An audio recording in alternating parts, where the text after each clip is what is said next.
सबसे पहले दीपक रंजन जी आपके पास आना चाहेंगे। दीपक जी, एक बड़ा मुद्दा इंडिया गठबंधन समाजवादी पार्टी के पास। हाँ जी मानस जी, एक बड़ा मुद्दा आपके हाथ लगा, नीतीश कुमार देखिए ने जाति। जी। समाजवादी पार्टी कोई मुद्दा नहीं तलाशती हर चीज में। समाजवादी पार्टी की निरंतर मांग रही है कि जातिवार जनगणना कराई जाए, और मैं बधाई देता हूं, स्वागत करता हूं बिहार की सरकार को, जिस तरीके से जातिवार सर्वे की रिपोर्ट उन्होंने सार्वजनिक की, लोगों के बीच में लेकर के आए। ये सही है कि मामला सर्वोच्च न्यायालय में है। सर्वोच्च न्यायालय में मैं समझता हूँ 6 अक्टूबर को सुनवाई की डेट निर्धारित हुई है। और समाजवादी पार्टी, जैसा कि आपने कहा कि आज भारतीय जनता पार्टी का कोई प्रवक्ता भारतीय जनता पार्टी ने भेजने से मना कर दिया। देखिए, उनका चाल चलन सीधे उजागर हो रहा है कि वो जातिगत जनगणना से आखिर कास्ट सेंसस से इतना पीछे क्यों हट रही है। एक तरफ तो इनके लोग कहते हैं हम जाति जनगणना की बात करते हैं, हम कास्ट सेंसस की बात करते हैं, तो ये हमसे जातिवाद और परिवारवाद की बात करने लगते हैं। आखिर जातिवाद जनगणना कराने से इतना पीछे क्यों हट रहे हैं। हम तो चाहते हैं कि जिस तरीके से भाई, जैसे ओबीसी कैटेगरी में जब 1855 में जब ओबीसी कैटेगरी की जनसंख्या निकल करके आई थी, आबादी निकल करके आई थी, मैं समझता हूँ शायद उस टाइम 32% थी। उसके बाद आप सीधे अगर 1999 में चलाइए तो उसके बाद वो आबादी बढ़ करके 36% हो गई थी। और इसी तरीके से 2002 में वो आबादी जो है, 2022 में वो आबादी जो है वो 40% थी, लमसम थी करीब। और आज की तारीख में मैं समझता हूँ कि ओबीसी कैटेगरी की आबादी मोर देन 50% है। तो आखिर जैसे देखिए, बिहार में निकल के आया कि करीब तकरीबन 63% ओबीसी आबादी। इन उत्तर प्रदेश में मैं समझता हूं कि ओबीसी जाति में कम से कम 76 जातियां ऐसी, लेकिन कितने लोग जानते हैं 4, 5, 6 जातियों को अगर आप छोड़ दिए तो। समाजवादी पार्टी का निरंतर ये प्रयास है कि समाजवादी पार्टी में भाई जितनी जिसकी संख्या भारी उसकी उतनी हिस्सेदारी, संख्या निकल करके आएगी कास्ट सेंसस से। और हम तो चाहते हैं, प्रधानमंत्री जी का भी मैं सुन रहा था, प्रधानमंत्री जी कह रहे थे कि उनके लिए सबसे बड़ी जात गरीबी है।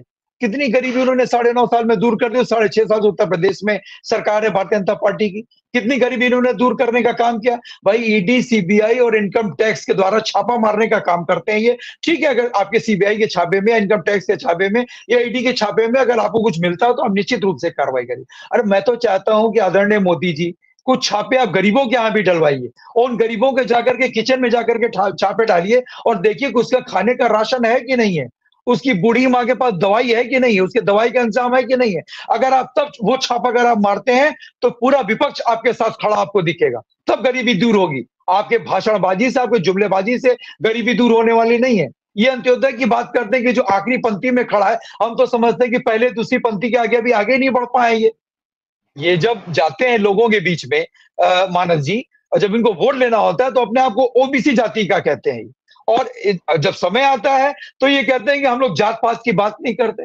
अब तक के इतिहास में मानस भाई पहली बार ऐसा हुआ है कि जब उत्तर प्रदेश के मिनिस्टर्स की लिस्ट आई थी तो उसमें उनके आगे जाति लिखी हुई थी कि फलाने जाति का मिनिस्टर, नाम ये जाति है, नाम ये जाति है। अब तक के इतिहास में मानस भाई कभी ऐसा नहीं हुआ।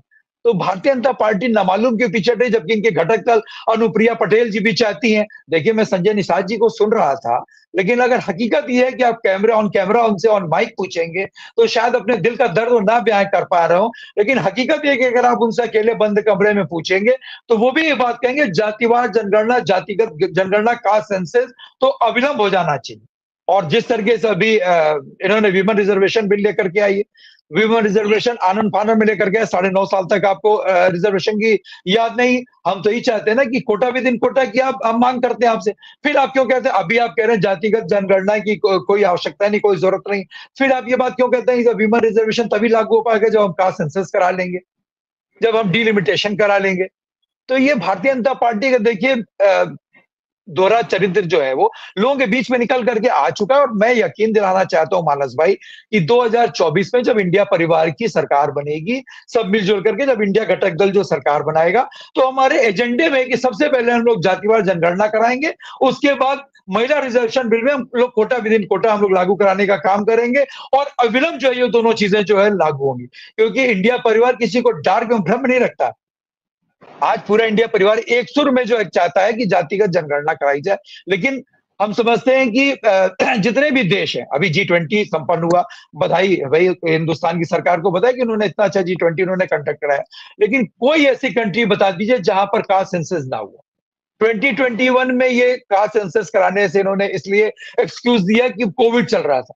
अरे तो कोविड चाइना में भी था, कोविड यूके में भी था, क्या वहां पे कास्ट सेंसस नहीं हुआ? किस बात का विश्व गुरु बनते हो आप कि आप हिंदुस्तान में कास्ट सेंसस नहीं करा पा रहे हो? किस बात का डर है आपको? अरे हम तो चाहते हैं कि इकोनॉमिक कास्ट सेंसस कराइए आप, लोगों की आर्थिक स्थिति भी निकल करके आ जाए सामने। आज की तारीख में आर्थिक स्थिति बहुत सी ऐसी जातियां हैं मानस भाई, जो कहने को बैकवर्ड में, कहने को अति पिछड़ी है, कहने को पिछड़ी है, लेकिन हकीकत यह है कि आज उनके पास खाने को नहीं है। तो वो लेयर भी निकल करके ऊपर आए, सरकार उनके लिए भी सोचे। लेकिन ये सरकार देखिए सोचने के रही, 2-4-6 महीने की सरकार है ये, और निश्चित रूप से जब इंडिया परिवार की सरकार आएगी तो economic and caste census E and CS कराया जाएगा, और निश्चित रूप से उनको उनका हक दिलाया जाएगा। जिसकी जितनी संख्या बढ़ी रहेगी, जो आर्थिक स्थिति में जो कमजोर होगा, दुर्बल होगा, मजबूर होगा, निश्चित रूप से उनको आगे बढ़ाने का काम किया जाएगा। ये दीपक रंजन जी, भारतीय जनता पार्टी कह रही है कि दरअसल हिंदुओं को जाति में बांटने की एक कोशिश कर रही है। कांग्रेस का हालांकि उन्होंने नाम लिया था। तो क्या ये माना जाए कि जातिगत जनगणना के आधार पर आप लोग हिंदू मतों में बंटवारा चाहते हैं, कि हिंदुत्व के नाम पे जो वोट बैंक एकजुट किया भारतीय जनता पार्टी ने नरेंद्र मोदी, अमित शाह की अगुवाई में, आप ये चाहते हैं, इंडिया गठबंधन ये चाहता है कि उस हिंदू वोट बैंक को जातिगत आधार पर तोड़ दिया जाए, ये आपकी रणनीति का हिस्सा है दीपक रंजन? देखिए मानस जी, समाजवादी पार्टी, इंडिया परिवार के जितने भी घटक दल हैं, हम लोग पिछड़ों, अति पिछड़ों को उनका हक और उनका हकूक दिलाना चाहते हैं। और हम इसमें कोई राजनीतिक लाभ या कोई, हम इसमें जो है कोई मुद्दा नहीं बना रहे हैं इसका, कि हम इसका कोई पॉलिटिकल माइलेज लेना चाहते हैं। जब प्रधानमंत्री जी जब लोगों के बीच में जाते हैं तो उनसे कहने का काम करते हैं कि हम ओबीसी समाज से आते हैं, क्या ये बताने का काम करेंगे कि कितने ओबीसी समाज उनके यहाँ सेक्रेटरीज है, जो बजट एलोकेट करते हैं, जो बजट अलॉट करते हैं, उसमें कितने सेक्रेटरी? चलिए आप दूर मत जाइए, आप उत्तर प्रदेश में चलाइए। ये कहते हैं मानस भाई कि सबका साथ सबका विकास। उत्तर प्रदेश में ओबीसी समाज के कितने डीएम है, कितने जिलाधिकारी ओबीसी समाज से आते हैं? अच्छा चलिए वो भी हटा दीजिए, मुस्लिम समाज से कितने डीएम है उत्तर प्रदेश में? तो पक्षपात की राजनीति ये लोग करते हैं। समाजवादी पार्टी और इंडिया परिवार देखिए निरंतर चाहती है कि कास्ट सेंसस के माध्यम से लोगों की चीजें निकल करके, लोग कितने वर्ग के हैं, लोग कितने कैटेगरी में कैटेगराइज हैं, और सब कैटेगरी में कितने लोग हैं, वो सब सारी फिगर निकल करके सामने आए, और उसी आधार पे फिर उनको आर्थिक आधार से जोड़ा जाए। क्योंकि हम जब तक ये कास्ट सेंसस नहीं कराएंगे तो ये चाहे सीटों में रिजर्वेशन देना हो, चाहे नौकरी में रिजर्वेशन देना हो, हम तो प्राइवेट सेक्टर में भी रिजर्वेशन देने की बात करते हैं। क्योंकि भारतीय जनता पार्टी की सरकार कहती है ना कि प्राइवेट सेक्टर में मैंने इतनी नौकरियां दे दी, इवन पकौड़ा तलने तक की बात करती है हिंदुस्तान की सरकार और हिंदुस्तान के माननीय प्रधानमंत्री जी। कहते हैं कि स्वरोजगार बनिए और पकौड़ा बेचने के लिए और एमएसएमई से लोन दिलाने की बात करते हैं। तो हम तो चाहते हैं कि उसमें भी आप लोगों को, जो नीचे तबके के लोग, उनका ऊपर उठाइए। जब तक वो लोग बराबरी में नहीं आएंगे, उनको उनका हक नहीं मिलेगा, तो कैसे हमारा हिंदुस्तान डेवलप करेगा, कैसे हमारा हिंदुस्तान आगे बढ़ेगा? ये बातें तो देखिए भारतीय जनता पार्टी के लोग बहुत बड़ी बड़ी करते हैं, लेकिन ये काम कोई नहीं करते हैं।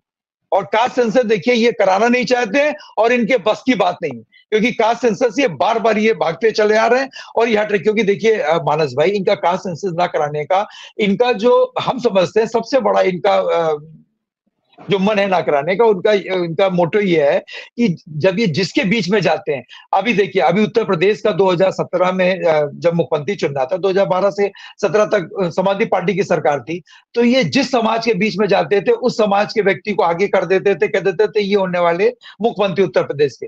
देखिए यही फॉर्मूला अभी मध्य प्रदेश में भी लागू करना चाहते हैं। वहां पर शिवराज सिंह चौहान को इन्होंने साइडलाइन कर रखा है। इसी तरीके से राजस्थान में इन्होंने वसुंधरा राजे सिंधिया जी को इन्होंने साइडलाइन कर रखा है। क्यों नहीं बताना चाहते हैं कि मध्य प्रदेश में और राजस्थान में मुख्यमंत्री का चेहरा कौन होगा? वही शिवराज सिंह जी, जिन्होंने 2013 में प्रचंड बहुमत की सरकार बनाई थी। तब मोदी जी नहीं थे, मोदी जी जो 2014 के बाद है, और 2018 में जब चुनाव हुआ मध्य प्रदेश का, तो वहां पर भारतीय जनता पार्टी की सरकार धड़ाम से गिर गई और कांग्रेस पार्टी के वहां पर सरकार पर। इसी तरीके से राजस्थान में भी हुआ। तो ये जब लोगों के बीच में जाते हैं तब तो ये जाति की सारी बातें करते हैं, सबका साथ सबका विकास की बातें करते हैं। आप इतिहास उठा करके देख लिए 2017 में। आप, मैं कहीं और बाहर की बात नहीं कर रहा, मैं उत्तर प्रदेश का वासी हूं, मैं उत्तर प्रदेश में रहता हूं, मैं उत्तर प्रदेश की बात कर रहा हूं। 2017 में इनका मुख्यमंत्री का कोई चेहरा था? मनोज सिंह जी जो भूमियार समाज से आते, मनोज सिन्हा जी जो भूमियार समाज से आते हैं, भूमियार समाज में जब इनकी मीटिंग लगती थी तो ये मनोज सिन्हा जी को बताते थे अपना मुख्यमंत्री का चेहरा। जब मौर्य समाज में कहीं मीटिंग लगती थी तो केशव प्रसाद मौर्य जी को बता देते थे। जब ब्राह्मण समाज में कहीं मीटिंग लगती थी तो दिनेश शर्मा जी को बता देते थे ये मुख्यमंत्री का चेहरा। आप बताइए कि क्या आज के आदरणीय योगी जी जो उत्तर प्रदेश के मुख्यमंत्री हैं, बाबा, क्या बाबा का कहीं नामो निशान था उस टाइम? तो जाति में ये लोगों को उलझा करके ये रखना चाहते हैं। इनका मोटो यही है कि लोगों को उलझाए रहो और अपनी रोटी सेकते रहो और अपना राज करते रहो। लेकिन समाजवादी पार्टी और इंडिया परिवार ये चाहती है कि फैक्ट्स निकल करके सामने आए, और हम तो चाहते हैं कि कास्ट सेंसस पहले करा लें, कास्ट सेंसस के साथ ही साथ आर्थिक सर्वे भी करा दें, आर्थिक सेंसस भी, इकोनॉमिक सेंसस भी करा लें। उससे एक्चुअल चीजें निकल करके सामने आ जाएंगी, और जो नीचे दबा कुचला असहाय तबका है उसको भी आगे, जब तक आप देखिए कास्ट सेंसस नहीं कराएंगे, आप उनकी भागीदारी कैसे देंगे? 76 जातियां ओबीसी की हैं उत्तर प्रदेश में। हम तो नहीं समझते हैं कि 10-15 भी बहुत ज्यादा है। 5-7 से ज्यादा कोई बता नहीं पाएगा कि कितने ओबीसी समाज में कितनी जातियां हैं। जब आप कास्ट सेंसस करा लोगे तो सभी जातियों का वर्ग, सभी कैटेगरी सामने निकल करके आ जाएंगे। आप भारतीय जनता पार्टी नाहक ही इसमें परेशान है, क्योंकि देखिए कास्ट सेंसस अगर ये कराएगी तो जो इन्होंने जुमलेबाजी कर रखी है, इनकी जुमलेबाजी समाप्त हो जाएगी। और हिंदुस्तान की महान जनता इन चीज को देखिए समझ चुकी है, और इंडिया परिवार का एक एक घटक दल, चाहे कांग्रेस हो, चाहे समाजवादी पार्टी हो, चाहे आरएलडी हो, चाहे जो भी दल हो, हम लोग देखिए जनता से बड़ा ना कोई दरबार है ना कोई अदालत है। हम इंडिया परिवार के लोग जनता के बीच में जा रहे हैं और लोगों को बताने का काम कर रहे हैं कि पिछले 9.5 साल से हिंदुस्तान में और 6.5 साल से उत्तर प्रदेश में भारतीय जनता पार्टी की सरकार ने आप लोगों को किस तरीके से गुमराह कर रखा है, किस तरीके से लोगों को बेवकूफ बना रखा है, किस तरीके से लोगों को जुमलेबाजी कर रखी है। और उसका सबसे बड़ा उदाहरण यह है कि जातिगत जनगणना ना कराना।